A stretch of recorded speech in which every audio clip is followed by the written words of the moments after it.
प्रत्याशी श्री रिजवान साहब आए हैं और जो चुनाव में धांधली हुई है पूरी तरह से उसके बारे में समाजवादी पार्टी के प्रत्याशी रहे कुंदरकी से रिजवान साहब बताने का काम करेंगे।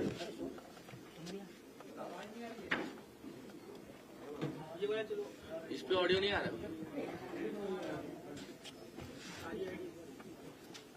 देखिए चुनाव में इस पे ऑडियो नहीं आ रहा। भाई देखिए क्यों आवाज नहीं आ रही है। बोलिए। हेलो, बोलिए। चुनाव में इतने बड़े पैमाने पर धांधली की गई कि हमने अपना जिम्मेदारियां नहीं देखी। सर इस स्पीकर में नहीं आ रही आवाज। सर इसमें आ रही है। चुनाव में इतने बड़े पैमाने पर धांधली की गई, जिस तरह से पूरे क्षेत्र में 90% लोगों से आप जानकारी करा लीजिए, सर्वे करा लीजिए, ग्राउंड सर्वे रिपोर्ट ले लीजिए कि उनके हाथ पे अगर स्याही लगी हो 90% लोगों के, तो फिर बात नहीं। वोट जिस तरह हराया मुझे गया, पुलिस प्रशासन, जिला प्रशासन और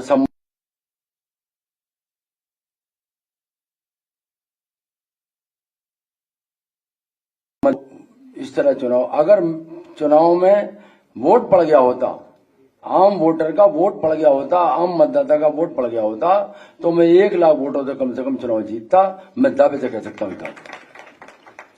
लेकिन जिस तरह बूथ कैप्चरिंग, जिस तरह धांधली इतने बड़े पैमाने पर हमने कभी सोचा भी नहीं था, देखा भी नहीं था, सुना भी नहीं था। जितना 42 जनता को किया गया, पूरी रात, पूरा दिन और पूरा जो है एक तांडव रचा गया, यही मैं आपसे कहना चाहता हूं। तो बिल्कुल पूरी तरह जो है चुनाव में बड़े पैमाने पर धांधली करके मुझे हराया गया। हाँ, अंदर भी थे।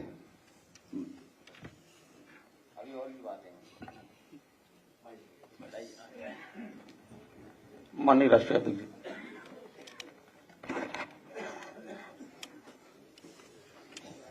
मैं अपने सभी प्रेस के साथियों का बहुत धन्यवाद देना चाहता हूं। हालांकि जिस दिन चुनाव हो रहा था और जिस समय वोट पड़ रहे थे, उस समय भी आप मिले थे। बहुत सारे वीडियोस, बहुत सारी जानकारी लगातार मिल रही थी, जिसकी सूचना हम लोग आपको भी दे रहे थे और आज के समय पर जो सोशल मीडिया, उसके माध्यम से भी चुनाव आयोग और संबंधित अधिकारी तक बात पहुंचा रहे थे। मुझे याद है, मैंने कुंदरकी के अपने समाजवादी पार्टी के प्रत्याशी, उनका वीडियो देखा था। सुबह ही सुबह जब वो निकले हैं वोट डालने, तो उन्हें जानकारी मिल गई कि उनके बूथ के एजेंटों को निकाल दिया गया। पुलिस प्रशासन ने मिलकर के जो व्यवहार किया, और उनकी नियत और मंशा यही थी कि कोई भी समाजवादी पार्टी का एजेंट बूथ पर न रहे। इसलिए जानबूझ करके प्रशासन ने और खासकर पुलिस ने, वो भी निर्देश पर, सभी बूथ एजेंटों को लगभग निकाल दिया गया। और बड़े पैमाने पर जहां समाजवादी पार्टी के समर्थक थे, समाजवादी पार्टी के लोग वोट डालने जाना चाहते थे, जाते उन्हें रोक दिया गया। अगर मान लीजिए रोक दिया गया है वोटर को, तो वोट किसने डाले? अगर उन बूथों पर समाजवादी पार्टी का वोटर नहीं पहुंचा है, हमारे प्रत्याशी के समर्थक नहीं पहुंचे, आखिरकार वोट किसने डाला है? ये बड़ा गंभीर विषय है। और इसके साथ साथ 2 तरह की पर्ची होना, लाल मार्क है और एक सामान्य रूप से ये जो पर्ची दी जाती है, ये लाल पर्ची, लाइन वाली पर्ची। उस दिन भी हम लोगों ने कहा था, जिस दिन वोट पड़ रहे थे, उस दिन भी इस बात को कहा था कि इस तरह की व्यवस्था कोई प्रशासन ने बनाई है और जिसके कारण इस तरह का भेदभाव किया है। यहां वो साथी बैठे हैं जिनका वोट था लेकिन वोट डालने नहीं पहुंचे। अभी जब विधायक जी अपने तमाम साथियों के साथ यहां आ रहे थे, पुलिस को जानकारी मिल गई, कई गाड़ियां इनकी बंद कर दी गई। सुबह से हम लोग लगातार कोशिश कर रहे हैं कि वो छोड़ दिए जाएं। कोई कारण नहीं है, उन्हें थाने में बैठाया हुआ है, सीतापुर में बैठाया गया। पहले एक थाने में रोका पुलिस ने, न जाने कहां से एसओजी की टीम आई, बैठा लिया उनको, उसके बाद दूसरे थाने में ले जाके बैठा दिया उनको। और इसलिए बैठा दिया कि कम से ये प्रेस से आमना सामना ना हो जाए, क्योंकि उन्हें पता था कि प्रेस होने जा रही है। एक और गंभीर घटना हुई है जिसके बारे में आपको जानकारी होगी, संभल की। सर्वे हो चुका था, चुनाव के चर्चा न हो पाए, हमारी आपकी प्रेस गड़बड़ा जाए, इसलिए जानबूझ करके सुबह सर्वे की टीम भेजी है, जिससे माहौल खराब हो जाए, कोई चुनाव पर चर्चा न कर सके। और जो जानकारी मिल रही है उसमें जानकारी है कि कई लोगों को चोट पहुंची है, कई लोग घायल हैं और एक नौजवान नईम, उसकी जान चली गई है। आखिरकार जब सर्वे हो चुका था मस्जिद का, तो दोबारा सर्वे क्यों करा ये सरकार, और वो भी सुबह और बिना तैयारी के। कानूनी और कोर्ट के जो प्रोसीजर, उसमें मैं नहीं जाना चाहता हूं कि दूसरे पक्ष की सुनवाई नहीं है, कोई सुनने वाला नहीं है दूसरे पक्ष को। और ये जानबूझ के इसलिए किया है कि आज किस बात पे चर्चा हो, किस इमोशन पे चर्चा हो, ये जानबूझ करके सरकार ने कराया है। ये जो संभल में हुआ है, बीजेपी सरकार, प्रशासन, सब ने मिलकर कराया, जिससे कि चुनाव के धांधली पर, चुनाव की बेईमानी पर चर्चा न हो सके।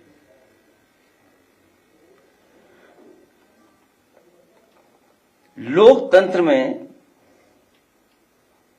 सच्ची जीत लोक से होती है, तंत्र से नहीं।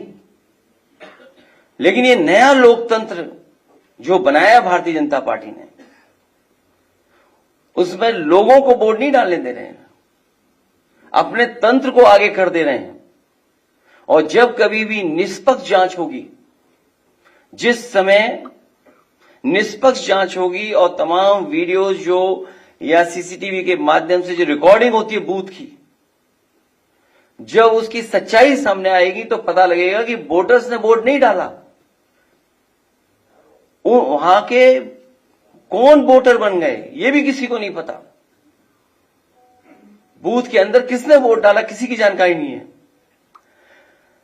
जिस जीत के पीछे छल होता है वो दिखावटी जीत का छलावा होता है, जो सबसे ज्यादा उस सीट को छलती है जिसके छल करके जीत का नाटक रचा है। ये पूरा नाटक है इनका, भारतीय जनता पार्टी का।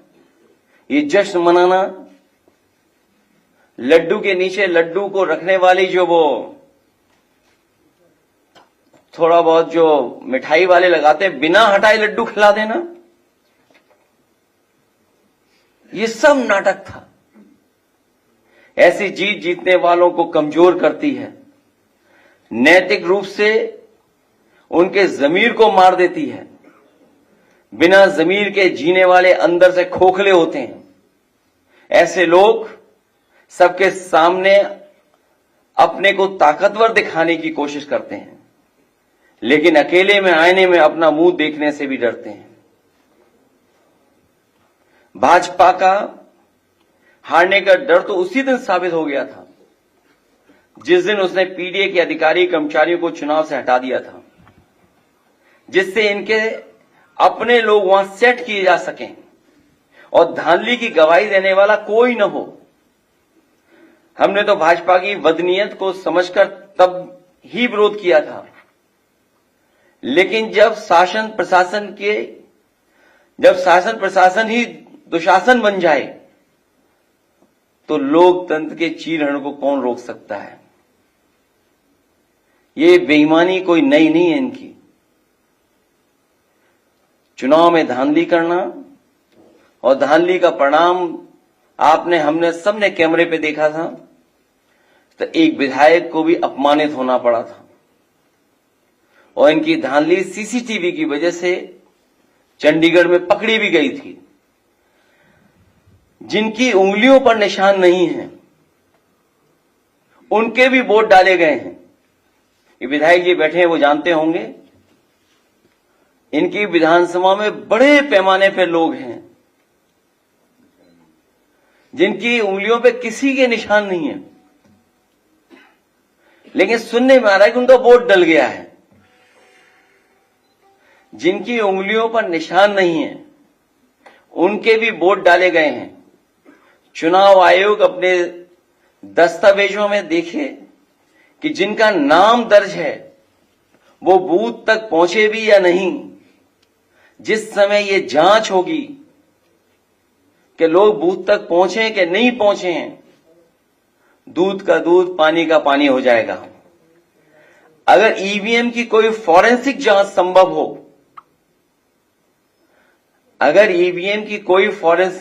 संभव हो, तो बटन दबाने के पैटर्न से ही पता चल जाएगा कि एक ही उंगली से कितनी बार बटन दबाया गया है। और अगर ये संभव हो तो ये पता किया जा सकता है कि एक ही उंगली से कितनी बार बटन दबाया गया है। और सुनने में यहां तक आया है कि जो लोग बाहर थे उनको चिन्हित पहले ही कर लिया उन्होंने। जो लोग बाहर थे उन्हें चिन्हित पहले ही कर लिया और उनके वोट भी इन्होंने डाल दिए।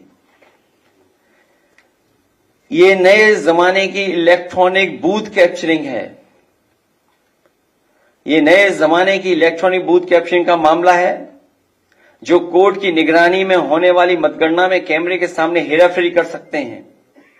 वो अपने लोगों के बीच बूथ के बंद कमरे में क्या नहीं कर सकते।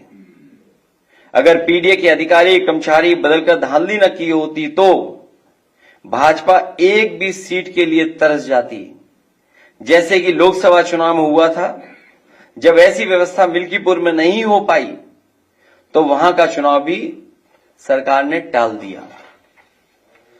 और धांधली करने के लिए ही, और इस बात की भनक जब पड़ गई सरकार को कि जो लोग छुट्टी पे आए हैं वो लोग भी भारतीय जनता पार्टी के खिलाफ मतदान कर करके जाएंगे, तो इन्होंने चुनाव की तारीखें बदल दी थी। एक देश तब एक लोकतांत्रिक क्रांति की ओर बढ़ने लगता है जब उसे कहीं से भी इंसाफ की उम्मीद दिखाई नहीं देती। महंगाई, बेरोजगारी, बेकारी और चुनावी धांधली से आक्रोशित समाज एक सीमा तक ही सहता है।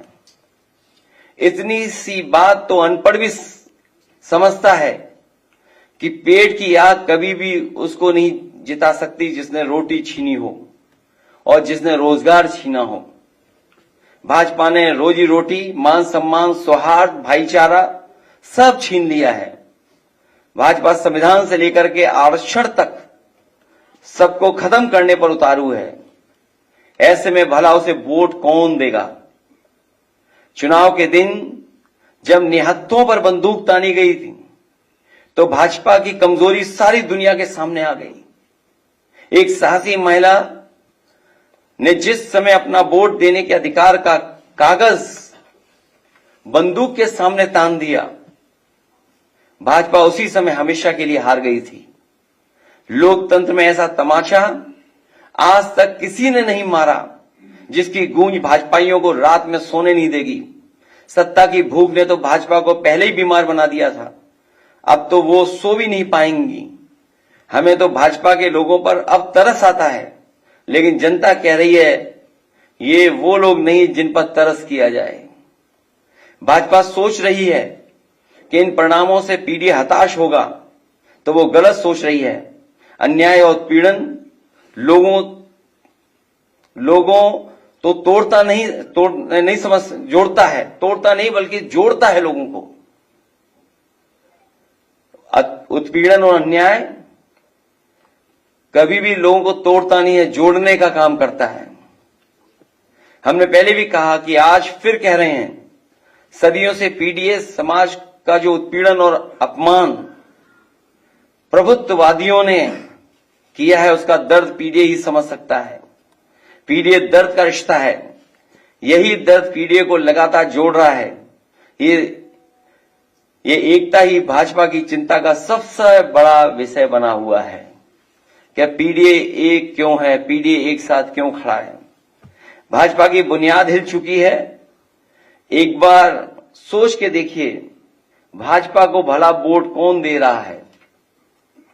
क्या वो गरीब जो महंगाई का मारा है, या वो पिछड़ा दलित अल्पसंख्यक या आदिवासी जिसका भाजपा राज में लगातार शोषण हो रहा है, जिसका आरक्षण मारा जा रहा है, या वो किसान जिसको खाद नहीं मिल पा रही है, या जिसकी फसल छुट्टा पशु खा जा रहा है, या जिसकी फसल की कीमत उसे नहीं मिल रही है, या वो मजदूर जिसे बेकारी के कारण मजदूरी नहीं मिल रही है, या वो दुकानदार जो मंदी का मारा है, या वो कारोबारी व्यापारी जो भ्रष्ट जीएसटी और भाजपाई चंदे की रसीद काटने वालों से परेशान है, या वो महिला जो यूनिवर्सिटी कैंपस तक में सुरक्षित नहीं है,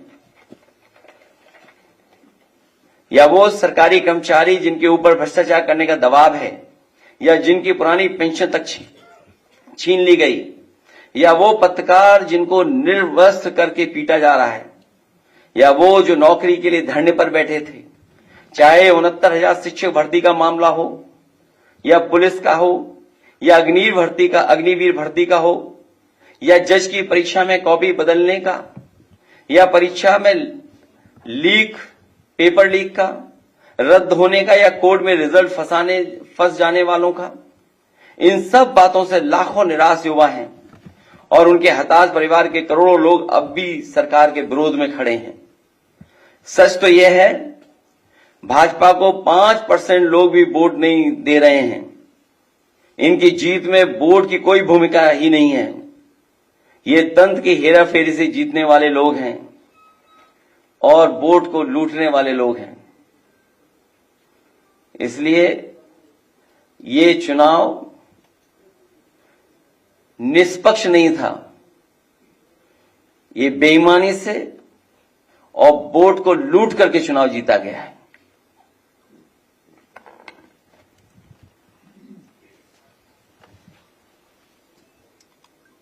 डीजीपी साहब कह रहे हैं कि सब ठीक है, हालात नियंत्रण में है, एक आदमी की मौत हो गई है, इसके बाद भी वो कह रहे हैं सब ठीक है। इसीलिए वो कार्यवाहक हैं, इसीलिए कोई परमानेंट डीजीपी उत्तर प्रदेश में नहीं बन पा रहा है। आप कार्यवाहक डीजीपी से क्या उम्मीद करोगे? आपको लगता है कि इंटेलिजेंस की इसमें प्रयोग हुआ है जो लगातार?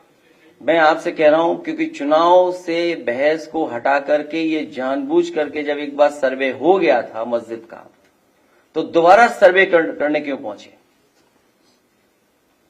जो सर्वे हो चुका था उसके बाद दोबारा सर्वे इसलिए करने गए क्योंकि चुनाव की धांधली पर बहस न हो, चर्चा न हो। जो चुनाव में इन्होंने वोट को लूटा है, आप कल्पना कीजिए, जो लोग यहां पर अपनी बात बताने आ रहे थे, कहने आ रहे थे कि उन्हें वोट डालने नहीं दिया गया, उनका वोट डाल दिया गया, उनके हाथ में इंक नहीं है, उंगली पे इंक नहीं लगाई किसी ने, लेकिन उनका वोट डल गया।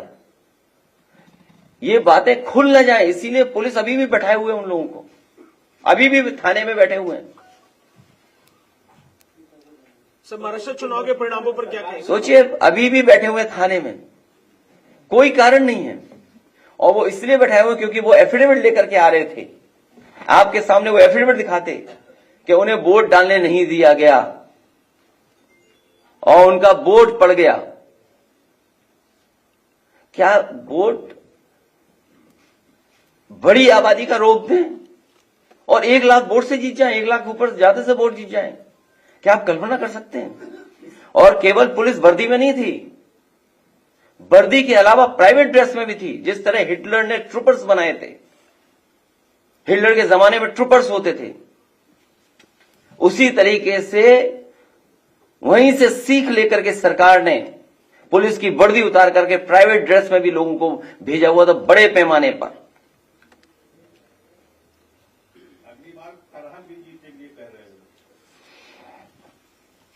अगली बार कुंदरकी 1 लाख से ज्यादा वोटों से हराएगा। कुंदरकी की जनता 1 लाख से ज्यादा वोटों से हराएगी। सर, अल्पसंख्यक बाहुल इलाके में इतना वोट मिला, सरकार से सवाल जब पूछा गया तो उन्होंने कहा कि उनको अपने गोत्र, पूर्वज और विरासत की याद आई होगी, इसीलिए शायद वो वापस आ गए। इसीलिए उन्होंने थानों में बैठाए हुए लोगों को जो यहां मिलने आने वाले थे, पूरी पुलिस लगी हुई बैठा दिया उन्होंने। ये तो सब दिखावा है अपनी बेईमानी को छिपाने के लिए। चुनाव आयोग को शिकायत की और शिकायत की जाएगी इसके बाद। और ऐसे अधिकारी जिन्होंने चुनाव में बेईमानी की है उनका कागज पीछा नहीं छोड़ेंगे, कागज पीछा नहीं छोड़ेगा। सरकार से ये भी तो पूछ लेते कि जो अधिकारी वहां पोस्ट हुए थे, क्योंकि पोस्ट नहीं हो पा रहे थे, उनसे साठगांठ नहीं हो पा रही थी, इसलिए चुनाव बढ़ा दिया था उन्होंने। अखिलेश जी, वो महमूद प्राचा सुप्रीम कोर्ट के सीनियर वकील और चंद्रभान सिंह लगातार चुनाव आयोग पर सवाल उठा रहे हैं, और जिस तरह से दिखे धांधली, चाहे वो हरियाणा में 10 लाख वोट बढ़ाने की बात रही हो, चाहे पूर्व लोकसभा में 4,63,000 वोट बढ़ने की बात रही हो, चाहे महाराष्ट्र में 150 सीटें जो बढ़कर गई है, लगातार इसको लिए लड़ाई लड़ रहे हैं। तो सुप्रीम कोर्ट के वो प्राचा है महमूद प्राचा जी और चंद्रभान जी, तो क्या आप लोग आगे की रणनीति कैसे करेंगे? क्योंकि लगातार जिस तरह से देखिए अल्पसंख्यकों को डराया जाता है, धमकाया जाता है भारतीय जनता पार्टी की तरफ से, तो क्या आगे की रणनीति आप और कांग्रेस मिलकर कुछ तैयार करेंगे, या 2027 में भी इसी तरह डर के माहौल में लोग वोट डालेंगे? मैंने आपसे कहा, कुंदरकी विधानसभा में भारतीय जनता पार्टी 1 लाख से ज्यादा वोटों से हार करके आएगी अगले चुनाव में। आपने अभी जो सीतापुर वाली बात कही है, सीतापुर पुलिस दिख रही है कि उनके पास गाड़ियों की आरसी और तो यात्रियों को बैठा लोगे आप? नहीं, आप भी बताइए, ये कौन सा एक्ट है बताओ। नहीं, ठीक बात है, वही बात है। तो आप भी तो एक्ट को समझते होंगे कि गाड़ी बैठा लो, आप गाड़ी रोक लो, ठीक, कागज चेक कर लो, आदमी बैठा लिया आपने, ड्राइवर को करो कार्रवाई। अच्छा, आप जो आ रहे हैं उनके एफिडेविट छीन लिए, ये तो पुलिस पे केस बनता है लूट का।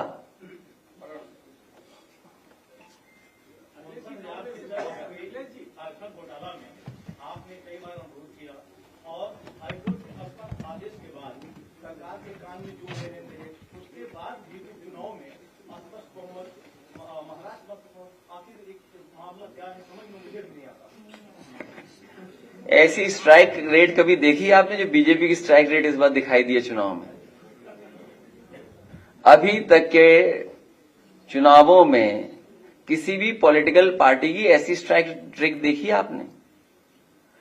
और हमारे एक साथी ने ठीक कहा कुछ पहनावे को लेकर के, जिस पार्टी को हमेशा पहनावे पे शिकायत रहती थी, कौन क्या खा रहा है इस पे शिकायत रहती थी, वो क्या दावा कर रहे हैं?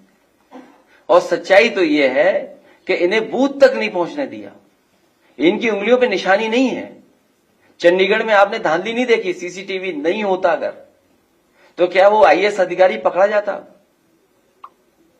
इसीलिए मैंने कहा कि नए तरह की ये इलेक्ट्रॉनिक वोटिंग मशीन से लूट और बूथ कैप्चरिंग है, आपको पहुंचने ही नहीं देंगे वहां तक। जो सीटों पर वोट डाला है, कितने संघर्ष के बाद वोट डाला है कार्यकर्ताओं ने, मैं बधाई देना चाहता हूं अपने कार्यकर्ता और जो मतदाता जो वोट डालने गए हैं, कितने संघर्षों के बाद भी वो बूथ तक पहुंचे और वोट डाल करके आए। क्या बीजेपी के किसी कार्यकर्ता को रोका गया? ये उनकी स्ट्रेटेजी थी। आप एक एक बूथ उठा के देख लीजिए बीजेपी का, उन्होंने बूथ कैप्चर करके 90% से ज्यादा वोट डाल लिया अपने बूथ पर। हमारे बूथों पर कितने परसेंटेज है? 13%, 12%, 11%, और उनके बूथ पे 90% वोट पड़ गया, एक ही जिले में, एक ही विधानसभा में। क्या पुलिस गोदी में उठा के ला रही थी वोटरों को? इसका मतलब तो ये हुआ कि पुलिस के लोग भारतीय जनता पार्टी के वोटरों को गोदी में उठा करके वोट डलवा रहे थे, मना रहे थे कि वोट डालने जाओ। मायावती जी ने किनारा कर लिया है उपचुनाव से। इसके पहले भी जो है चुनाव में इस तरह का हुआ है कि मेरठ में मुरादाबाद में भी रोका गया, मुस्लिम बहुल इलाकों में ज्यादा ये होता है।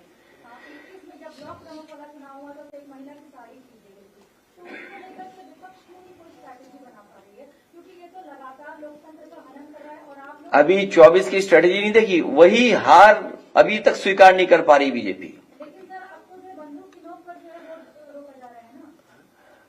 इसके लिए स्ट्रेटेजी भी बनेगी, तरीका भी बनेगा। इसीलिए मैंने कहा जिन अधिकारियों ने धांधली की है, कागज उनका पीछा नहीं छोड़ेगा। सीसीटीवी या जो हमारे समाजवादियों के पास बड़े पैमाने पर रिकॉर्डिंग है, उन सबको चुनाव आयोग के सामने रखा जाएगा। उसमें मुझे उम्मीद है कि आप लोग भी सहयोग करेंगे।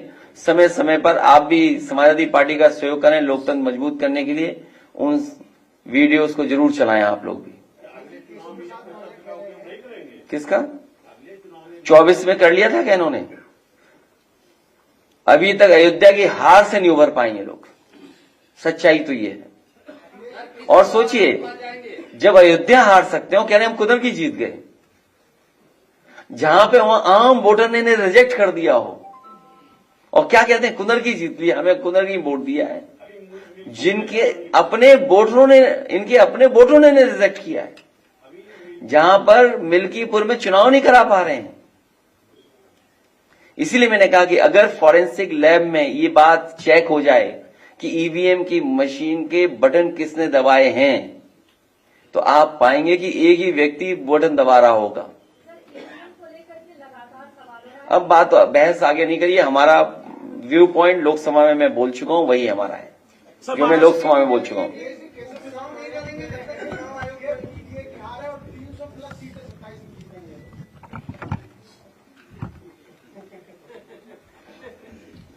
बेहाल है वो। मायावती जी कह रहे हैं उपचुनाव ही नहीं करेंगे जब तक चुनाव आयोग कुछ कदम नहीं उठाता। अब उपचुनाव हो गई नहीं, अब उपचुनाव कोई होगा ही नहीं, एक होगा बस। सर महाराष्ट्र और झारखंड चुनाव परिणामों पर क्या कहेंगे सर?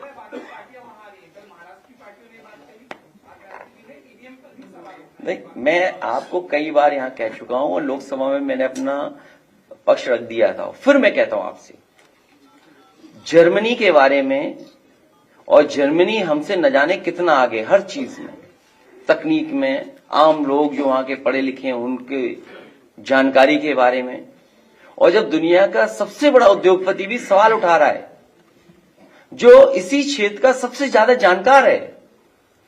अभी जिनका डिप्टी सीएम का आपने नाम लिया, वो क्या जानते होंगे ये इलेक्ट्रॉनिक के बारे में? कहो सोशल मीडिया पे किसी और से चलवा रहे हो, सीखा हो मेल लिखना, मेल रिसीव करना, न जाने कितनी चीजें हैं। और जो नया आ गया जीपीटी चैट, वो कहो इस्तेमाल करना, अब सीखे हो, शायद न सीख पाए हो। उसमें ऐसी फौज है उस दल में ऐसे लोगों की। खैर, तो जर्मनी जैसा देश ये कहता है कि ईवीएम से वोट पड़ना उनके देश में अनकॉन्स्टिट्यूशनल है। आप बैठे हुए सब लोग देख लो, गूगल करिए आप लोग सब, वाईफाई आपके लिए फ्री है यहां पर, आप गूगल करिए, देखिए क्या जर्मनी में ये व्यवस्था है क्या नहीं है। जब जर्मनी जैसा देश ईवीएम को स्वीकार नहीं कर रहा है, तो जो दल सवाल उठा रहे हैं स्वाभाविक है। इसको लेकर जनता को और विपक्ष को एक बड़ा आंदोलन नहीं करना चाहिए, क्योंकि आप लोग सिर्फ सवाल ही कर रहे हैं, वो नहीं कर रहे हैं। अभी हारे हम लोग ने इतना वोट डाला, इतना वोट डाला, मैं फिर कहूंगा पीडीए परिवार इतना वोट डालेगा, इतना वोट डालेगा कि मशीन भी नहीं कैलकुलेट कर पाएगी।